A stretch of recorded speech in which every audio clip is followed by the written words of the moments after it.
하나님의 말씀 봅니다. 호세아서 1장 1절에서 10절 말씀까지입니다. 제가 한 절, 여러분들이 한 절 교독하겠습니다. 우시야와 요담과 아하스와 히스기야가 이어 유다 왕이 된 시대, 곧 요아스의 아들 여로보암이 이스라엘 왕이 된 시대에 브레리의 아들 호세아에게 임한 여호와의 말씀이라.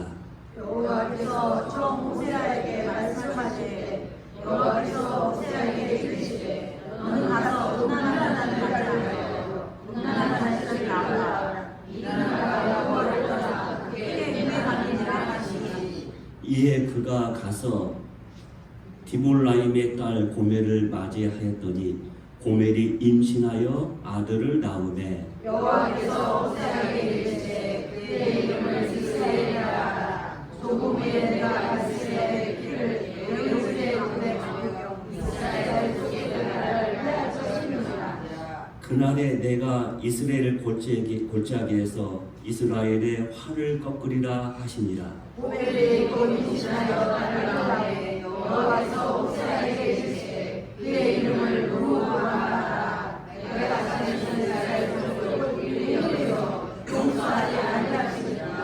그러나 내가 유다 족속을 긍휼히 여겨 그들의 하나님 여호와로 구원하겠고 활과 칼이나 전쟁이나 말과 마병으로 구원하지 아니하리라 하시니라. 고멜이 누구라 하는 전쟁으로 임신하여 아들을 낳으매 여호와께서 이르시되 그의 이름을 노암이라 하라. 너희는 내 백성이 아니요 나는 너희 하나님 되기 아니할 것임이니라. 그러나 이스라엘 전쟁에서 바다의 노래가 들려서 헤아릴 수 없고 셀 수 없을 것이며 전에 그들에게 이르기를 너희는 내 백성이 아니라 한 곳에서 그들에게 이르기를 너희는 살아계신 하나님의 아들이라 할 것이다. 아멘. 우리 좌우로 앞뒤로 인사 한번 할까요? 사랑합니다. 사랑합니다. 앞뒤로 인사 한번 하십시오. 감사합니다.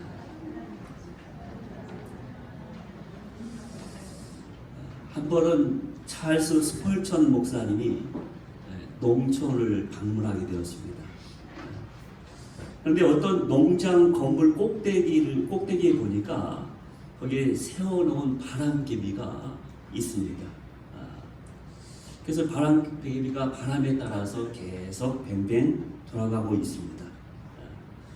근데 그 바람개비를 자세히 보게 되니까 희한하게도 그 바람개비 꼬리에 하나의 문구가 새겨져 있는 겁니다.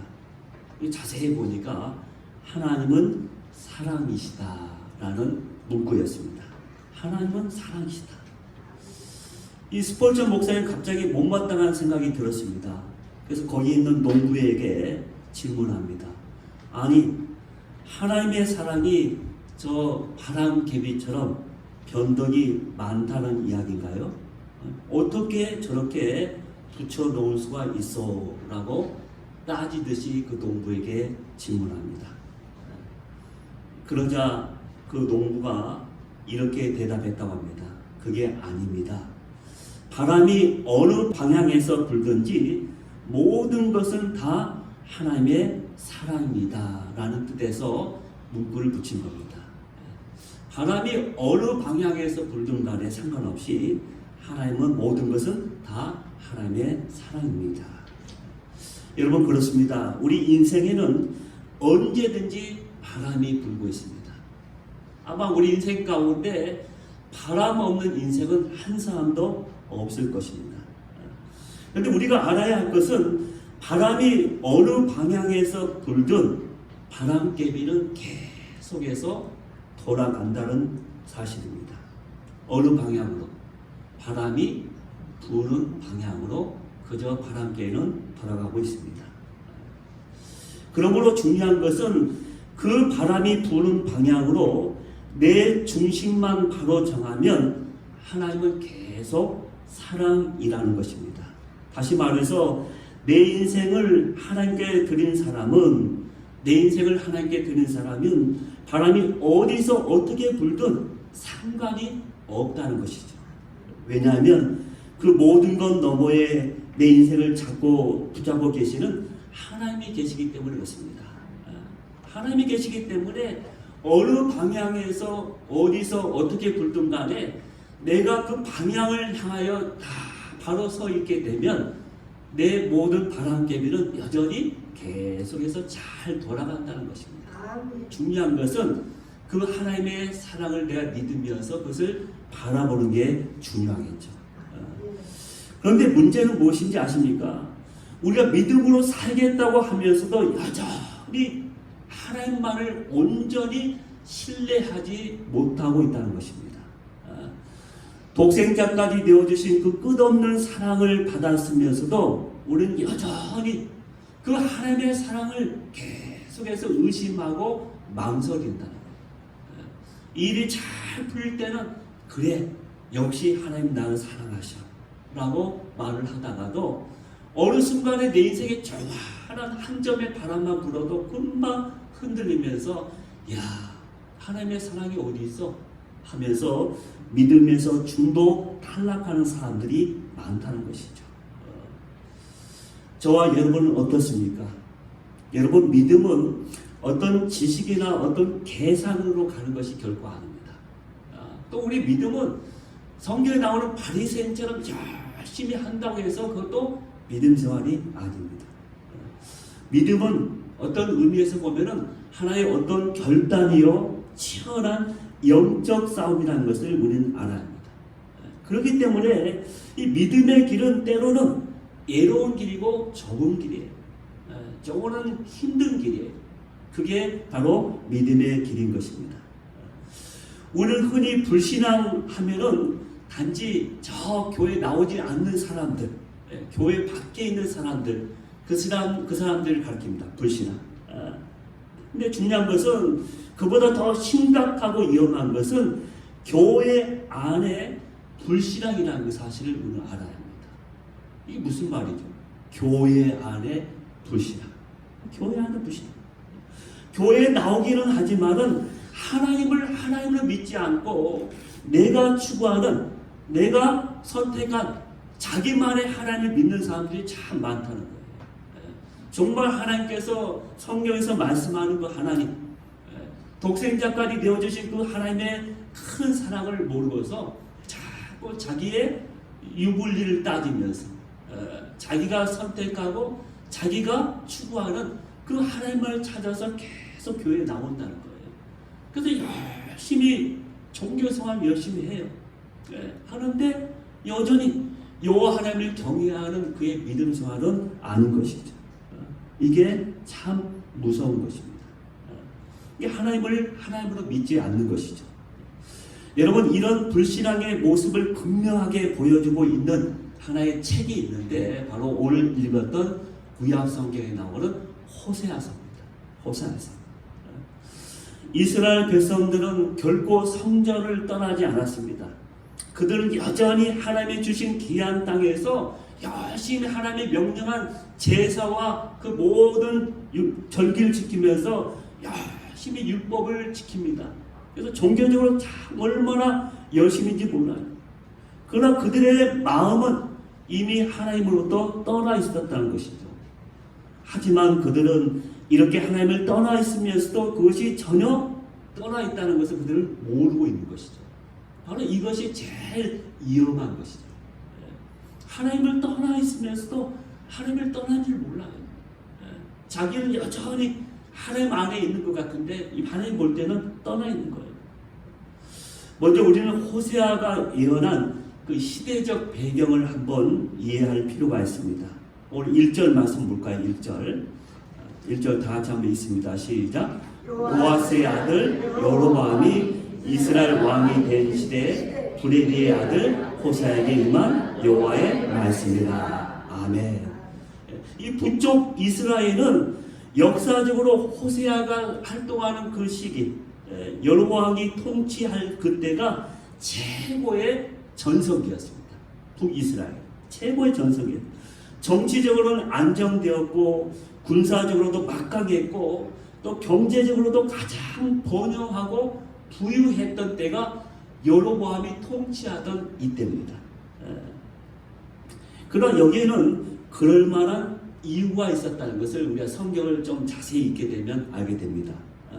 열왕기하 14장 25절 이하의 말씀에 보면 그들이 부유하게 된 것은 하나님의 약속 때문에 그들이 부유하게 되었다고 분명히 말씀하고 있습니다.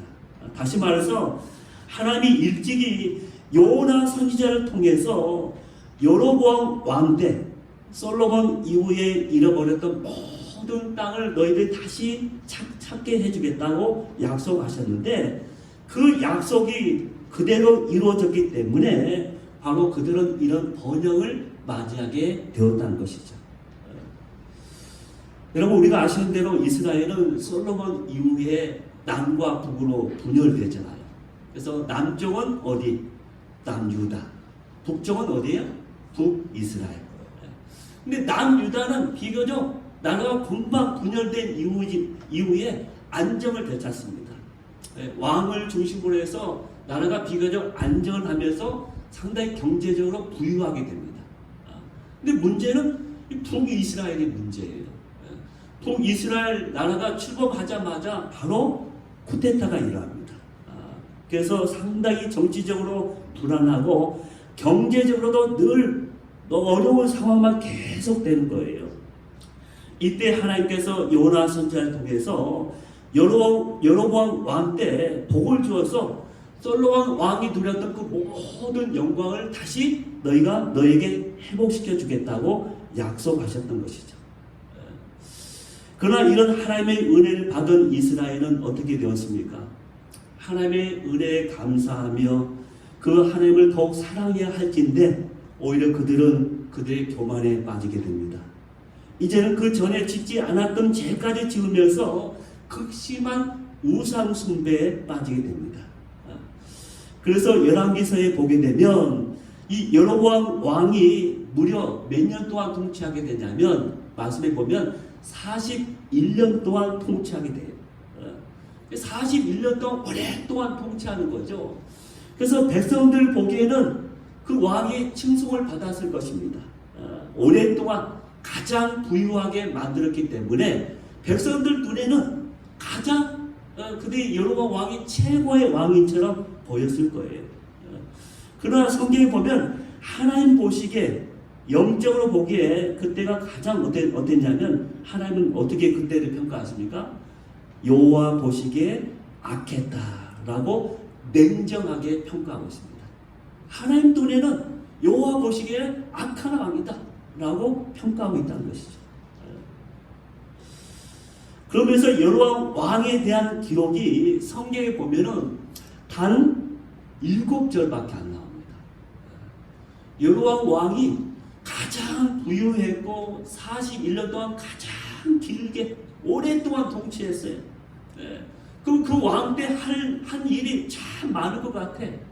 그 성경에 보면은 그 기록이 되게 많이 기록되어야 하잖아요. 근데 성경에 보면은 가장 짧게 7절밖에 안 나와요. 41년 동안 그 왕이 통치했는데, 이게 하나님 보시기에 악했던 왕이죠. 심지어 하나님이 얼마나 급했으면 그때 그 하나님의 선지자들이 몇 명이나 그때 활동하게 됐느냐면 3명이나 활동하게 됩니다. 요나 선지자, 아모스 선지자, 오늘 본문에 등장하는 호세아 선지자. 한 왕이 통치하던 시대에 이렇게 많은 하나님의 선지자가 활동했던 때가 없어요. 그만큼 하나님 보시기에는 영적으로 어둠의 시대고 가장 위험했다는 것이죠. 그래서 하나님은 한꺼번에 3명의 선지자를 그 땅에 보내셔서 경고했던 것입니다. 여러분 얼마나 안타깝습니까? 하나님의 은혜로 최고의 전성기를 누리면서 참으로 오랫동안 통치하고 있었지만은 하나님 보시기에 영적으로는 이때가 가장 위험한 때였다고 말씀하고 있는 것이죠. 그런데 여러분 아십니까? 바로 끝내 이렇게 하나님을 끝까지 저버린 이스라엘은 여로보암 왕으로부터 시작해서 30년 후에 결국 북이스라엘은 멸망하고 말았다는 사실을 알아야겠습니다. 여러분, 바로 호세아가 예언하는 때 이스라엘 시대적 배경은 바로 이런 상태에 있습니다. 그러므로 축복을 받지 못하면 오히려 그 축복은 오히려 저주가 될 수 있다는 것을 우리는 기억해야 합니다. 우리 인생 가운데 나에게 복만이 전부는 아닌 것 같아요. 오히려 그것을 내가 잘 그 복을 담을 수 있는 그릇이 준비되어 있으면 모르겠지만, 그렇지 않으면 훨씬 더 영적으로 가장 위험한 때가 바로 그때라는 것을 기억해야 하는 것이죠. 이 초대 교회사를 보면은 로마의 핍박을 받으면서 지하로 숨어들었던 초대 기독교는 313년에 아주 역사의 대전환기를 맞이하게 되죠. 이때 콘스탄틴 대제에 의해서 기독교가 공식적으로 국교로 인정을 받잖아요. 이제 정식으로 국교로 인정을 받으면서 이 지하에서 지상으로 나오게 된 거예요. 지상으로 떳떳하게. 그런데 교회 역사가들은 한결같이 이야기합니다. 이때부터 기독교는 타락의 길을 걷게 되었다라고 평가를 하고 있다는 것입니다. 그래서 중세 신학자 아퀴나스와 당시의 교황이었던 이노센트 4세 다음과 같은 유명한 대화 일화가 전해져 내려오고 있습니다. 교황 이노센트 4세가 보물을 가득 담은 자루들이 성당으로 교회로 옮겨지는 모습을 보면서 그 옆에 있는 신학자 아퀴나스에게 이렇게 말합니다. 저 보물들을 보게. 이젠 교회가 은과 금은 없어도 이런 말을 하던 시대는 지나갔네. 그러자 그 옆에 있던 아퀴나스가 한숨을 쉬면서 이렇게 대답을 했다고 합니다. 네, 맞습니다. 그렇지만 교황님, 오늘의 교회는 은과 금은 있지만은 대신 안진뱅이에게 일어나 걸으라고 말할 수 있는 예수 그리스도 그 이름을 잊어버리고 말았습니다.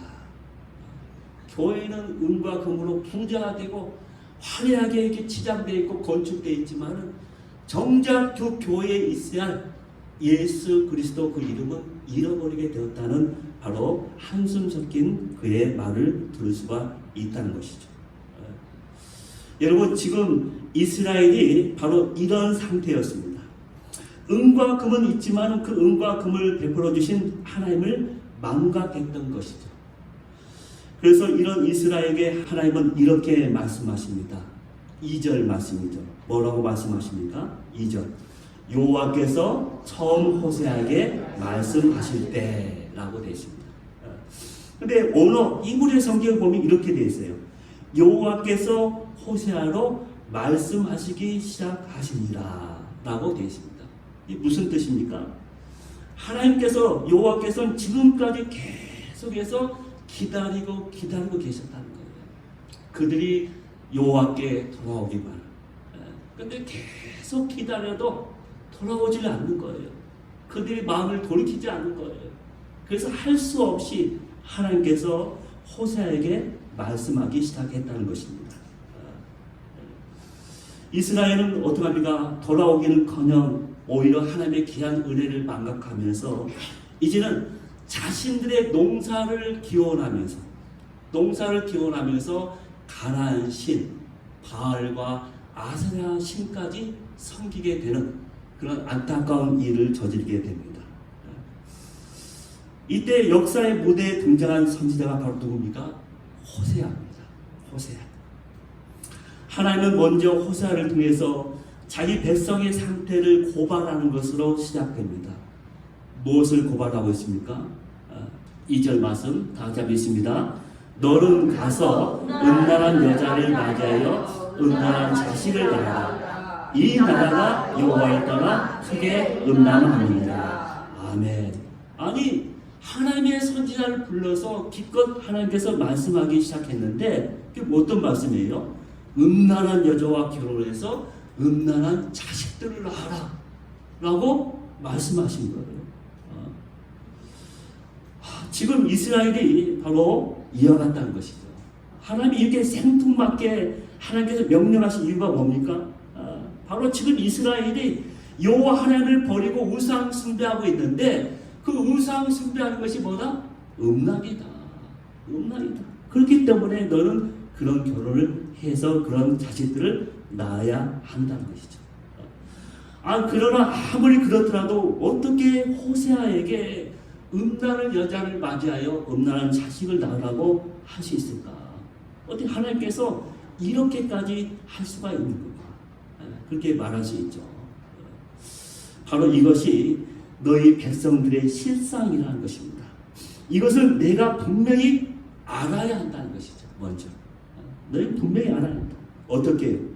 내가 음란한 여인 고멜과 살면서 얼마나 안타깝고 괴로운지 네가 체험하면서 알아야 한다는 거예요. 여러분, 우리가 머리로 아는 것과 몸으로 체험하면서 아는 것은 천지 차이입니다.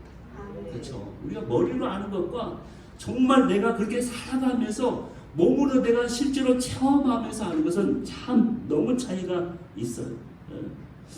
우리 인생에서도 그래서 뜨거운 사랑을 한번 좀 해봐야겠죠. 우리 인생을 살면서 뜨거운 사랑을 한번 해봐야 그 사랑을 통해서 어떤 누구야? 하나님의 사랑의 깊이를 더 알 수가 있는 거예요. 근데 사랑하면 잘 몰라요. 근데 우리가 사랑하게 되면 그 사랑 속에 깊이 빠지게 되면 야, 하나님의 사랑이 이 정도구나. 아마 그 정도가 더 클 거예요. 그 깊이를 조금은 알 수 있는 거예요. 그래서 오늘 찬양대가 찬양했듯이 그 하나님의 사랑을 알게 되면 어떻게 된다고요? 하늘 두루마리 삼고 바닷물 뭘 삼아도 먹물 삼아도 다 길어갈 수가 없대. 그게 하나님의 사랑이에요. 우리가 사랑을 하게 되면 그것을 깊이를 알게 되는 거예요. 또 사랑을 하게 되면 시인이 됩니다. 시인이. 그냥 편지를 쓰든 말을 하든 그냥 시인이 돼요. 그래서 다윗이 왜 시편 150편을 찍으면서 그게 구구절절 했을까? 이해하게 돼요. 인생의 그 모든 것을 다 겪으면서 그러면서 하나님의 사랑을 여전히 받았던 다윗이 그렇게 그의 사랑을 다 표현한 게 그게 시편이잖아요. 네. 사랑을 하게 되면 시인이 된다는 거예요. 사랑하게 되면 자꾸 내 마음이 부드러워지고 사랑에 대해 자꾸 내가 기쁘고 사랑하게 되면 자꾸 내 마음이 어떻게 눈물 지고 그런 거예요. 내 눈에 눈물이 많은 사람은 지금 사랑이 없는 사람. 기억해야 합니다. 사랑을 해야 그 깊이를 알 수 있는 것이죠. 이스라엘은 지금 영적으로 엄청난 위기 상황이라고 말할 수 있죠. 그런데 이때의 선지자는 자기 혼자서 행복한 가정을 누리면서 행복하게 자녀들과 함께 살면서 기뻐하고 감사하고 그렇게 애칠 수 없다는 것이죠. 선지자의 사명으로 재앙으로 죽어가는 저들에게 하나님의 메시지를 전해야 하는 것입니다. 그런데 어떻게 전해야 합니까? 정말 안타까운 하나님의 마음으로 진정성 있게 저 백성들에게 전해야 저들이 깨달을 수 있다는 거예요.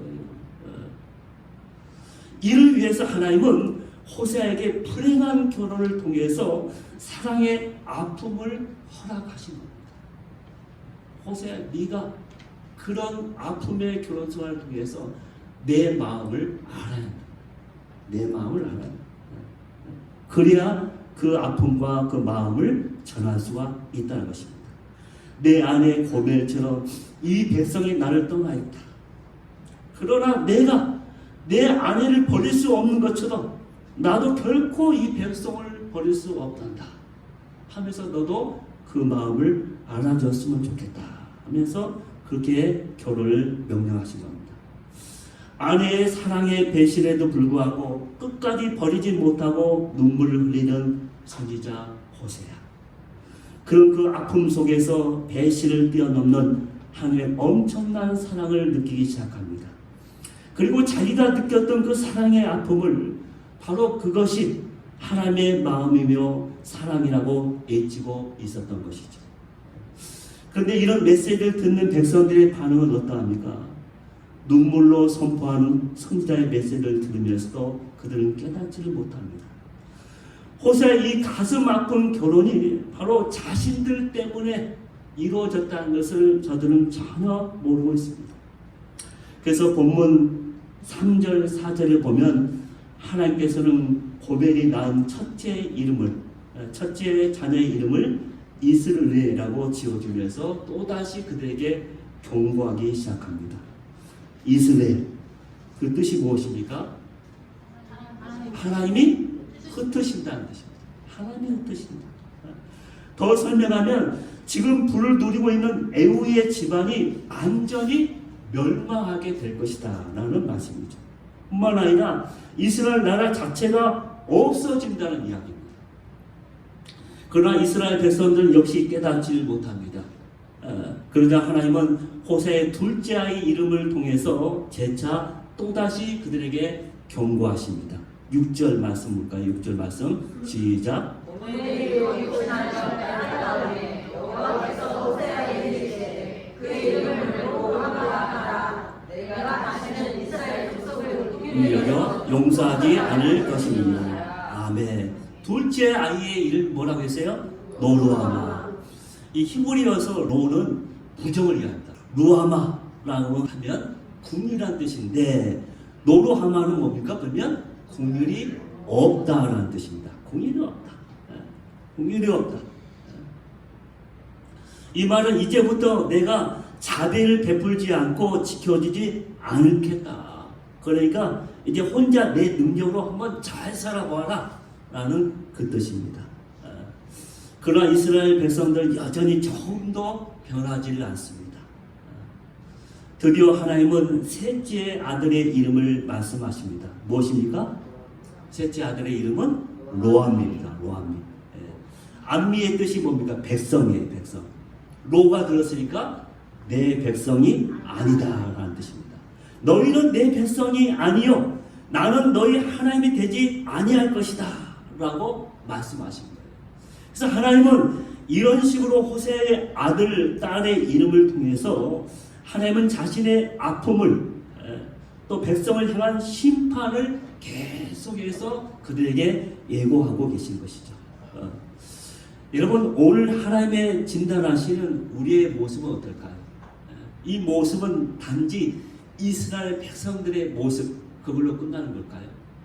저와 여러분은 어떻습니까? 우리도 그 엄청난 하나님의 사랑을 받으면서도 얼마나 자주 그 사랑을 망각하면서 딴짓을 하는지 모릅니다. 겉으로는 하나님을 섬긴다 하면서도 여전히 자신을 우상으로 계속 섬기고 있지는 않습니까?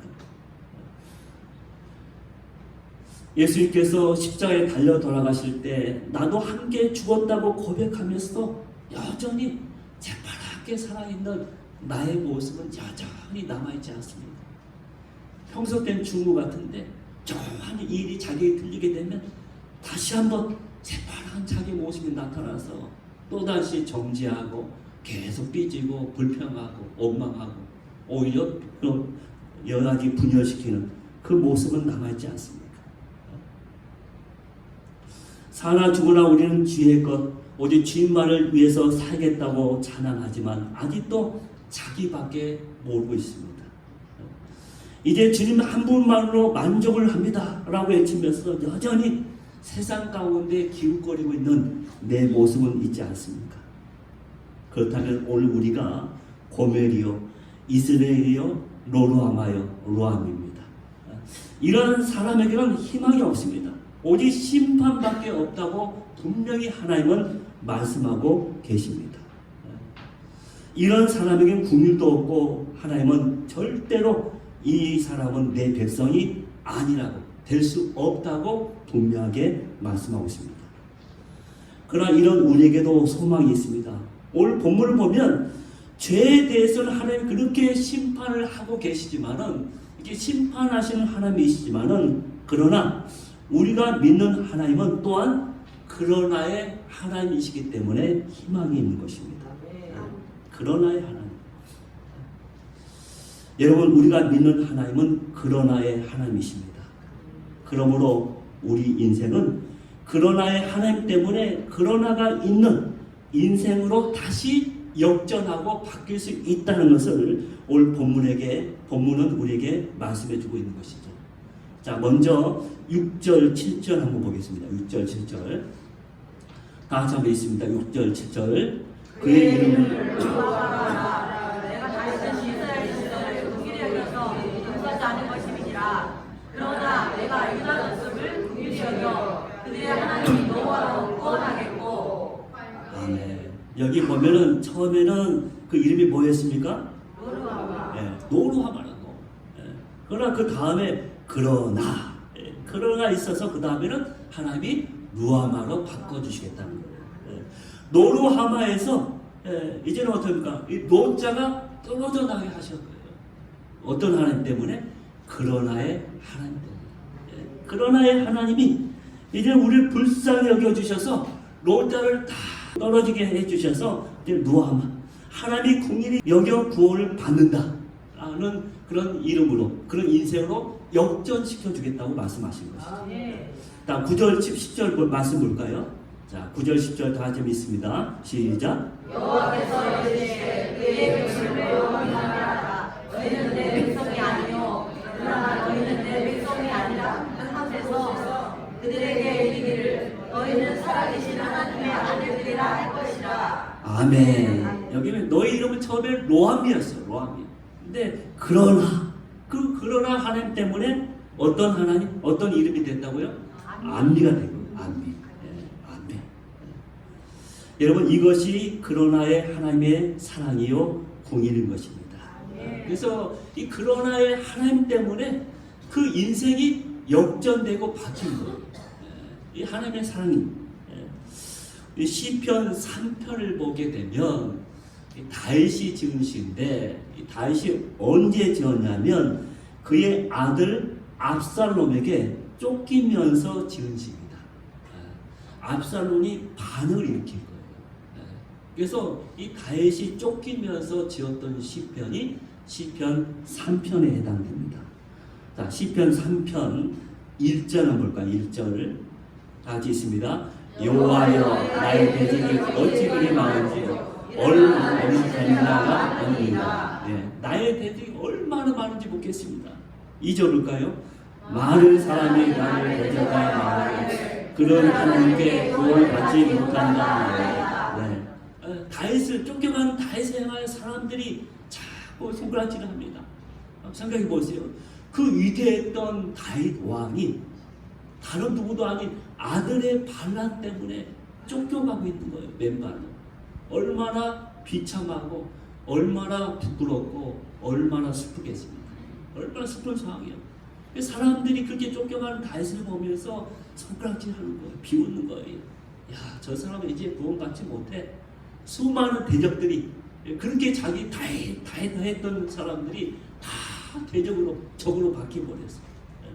그래서 오늘 1절, 2절 보니까 이 다윗은 자기가 비참하고 힘든 자기의 상황을 지금 하나님께 호소하고 있는 거예요. 하나님, 내가 지금 이런 형편에 빠져 있습니다. 그러나 중요한 것은 3절부터 다윗에게 대반전의 역사가 시작됩니다. 3절 볼까요? 3절 다 같이 한번 읽습니다. 여호와여 주는 나의 방패시요 나의 영광이시요 나의 머리를 드시는 자신입니다. 갑자기 다윗이 왜 이렇게 달라지게 된 것일까요? 자, 우리말 성경에는 없는데 원문에 보게 되면 거기에 보면 여호와여 그 앞에 그러나가 있습니다. 그러나 여호와여, 그러나 여호와여 이렇게 되어 있습니다. 여러분, 지금 다윗에게 상황이 바뀐 것은 하나도 없습니다. 그러나 다윗이 이 그러나의 하나님을 바라보기 시작하게 되니까 그 모든 것이 다 달라 보이기 시작했다는 거예요. 그 하나님의 엄청난 사랑이 갑자기 자기에게 다 계속 사랑이 느껴지면서 자기의 인생, 자기의 모든 이러한 상황이 문제가 아니구나라는 것을 깨닫게 되었다는 것이죠. 그러나 나중에 그렇게 해서 나중에 어떻게 되는지 아십니까? 6절 말씀 마지막에는 그가 뭐라고 고백하는지 아십니까? 6절 다 같이 읽을까요? 시작. 천만이 나를 애워사 진실하여도 나는 두려워하지 아니하리라. 갑자기 그렇게 바뀌어버렸어요. 다 주위 있는 사람들이 족처럼 보였는데 그러나 왜 하나님이 다윗을 이렇게 변화시켰어요. 이 6절에는 천만인이 나를 진친다 하더라도 나는 두려워하지 않겠습니다. 그 사이에 뭐가 있습니까? 그러나 여호와여. 그것밖에 없어요. 여러분 우리의 삶 가운데 하나님을 이렇게 바라보는 것이 이렇게 중요한 거예요. 그 하나님의 사랑을 내가 다시 한번 깨닫는 것이 이렇게 중요한 거예요. 자기의 뭐 아내가 바뀐 것도 아니고 자녀들이 바뀐 것도 아니고 어떤 삶이 그 모든 반응이 평정된 것도 아니야. 아무것도 없어요. 그러나 그가 여호와 하나님 때문에 다윗은 이렇게 바뀐 겁니다. 바뀌게 되니까 그 모든 상황들이 다 바뀌게 될 것이죠. 헨리 노더라는 유명한 배우면서 가수가 있었습니다. 그런 전쟁으로 25살 된 외아들을 잃게 되었어요. 그래서 그 충격과 후유증으로 깊은 우울증에 빠지게 되었답니다. 그래서 그는 모든 연애 활동을 중단하고 해변으로 휴양을 떠나게 되었습니다. 휴양 중에 그런 꼬마 소년을 친구로 사귀게 되었답니다. 그러던 어느 날 그는 꼬마 소년과 함께 바닷가를 거닐게 되었습니다. 마침 해가 막 지고 있었는데 그들은 파도 소리를 들으면서 주위의 경관을 바라보기 시작합니다. 그때 소년이 바닷가를 따라가고 있는데 몇몇 집의 창문에 별이 그려진 깃발이 걸려 있는 것을 보게 되었습니다. 질문합니다. 아저씨, 저 집들에는 왜 깃발이 걸려 있어요? 그러자 대답합니다. 깃발이 걸린 집은 그 집에서 아들을 전쟁터로 보냈다는 뜻이란다. 그런데 어떤 깃발에는 은색별이 그려져 있고 어떤 깃발에는 금색별이 그려져 있네요. 그러자 대답합니다. 은색별이 그려진 깃발은 아들이 무사히 집으로 돌아왔다는 뜻이고 금색별이 그려진 깃발은 아들이 전쟁터에서 죽었다는 뜻이란다. 자, 그렇게 대화하면서 해변을 걷다 보니까 해가 완전히 져서 어두워졌습니다. 조금 있으니까 하늘에 첫 번째 별이 떴습니다. 그 별을 보고 소년이 말합니다. 아저씨, 저 하늘 보세요. 별이 떴어요. 근데 별이 금색별이네요. 그러면 저 금색별은 하나님이 아들을 전쟁터로 보냈는데 그 아들이 전쟁터에서 죽었다는 뜻인가요? 그 소년의 말을 듣는데 갑자기 로도의 가슴에 어떤 깊은 감동의 물결이 일어나기 시작했습니다. 겨우 그는 마음을 가다듬고 말하기 시작했습니다. 내 말이 맞다. 저 금색별은 하나님이 그분의 아들을 전쟁터에 보냈다는 뜻이야. 그런데 그 전쟁은 역사상 가장 큰 전쟁이어서 그 전쟁에서 하나님의 아들이 죽어서 저 별이 금색별이 된 거란다. 이렇게 말하고 있는데 그에게 깊은 평안이 임하면서 자신의 모든 문제가 해결되며 병이 순식간에 치유되었다고 합니다. 여러분, 하나님은 저와 여러분을 위해서 아들까지 되어주신 하나님이십니다. 그 하나님의 사랑은 내 인생에 어떤 바람이 불어도 여전히 계속되는 하나님의 사랑이십니다. 아니, 세상 끝날까지 계속될 것입니다. 사도 바울은 이 끊을 수 없는 하나님의 사랑을 발견했고 깨달았고, 그래서 그는 생명을 내걸고 마지막까지 복음을 전하며 그의 인생을 살았던 것입니다. 사도 바울이 그의 서신에서 그렇게 고백합니다. 로마서 8장 37절에서 39절까지입니다. 그러나 이 모든 일에 우리를 사랑하신 이로 말미암아 우리가 넉넉히 이기리라. 내가 확신하노니 사망이나 생명이나 천사들이나 권세자들이나 현재이나 장래이나 능력이나 높음이나 기쁨이나 다른 아주 필요하고 우리를 우리 주 그리스도 예수 안에 있는 하나님의 사랑에서 끊을 수 없습니다. 아멘. 여기 보면 하나님의 사랑에서 끊을 수 있는 것은 아무것도 없다. 아멘. 근데 이 사랑으로 말미암아 우리는 어느 곳에 가든지 우리는 넉넉히 이길 수 있다고 말씀하고 있습니다. 이 끊을 수 없는 사랑은 저와 여러분이 어떤 상황이 있든지, 아니 천만인이 저와 여러분을 둘러싸고 있더라도 우리는 넉넉히 이기게 할 것입니다. 아멘. 이런 승리의 주인공들이 다 되기를 주의 이름으로 축원합니다. 아멘. 기도하겠습니다.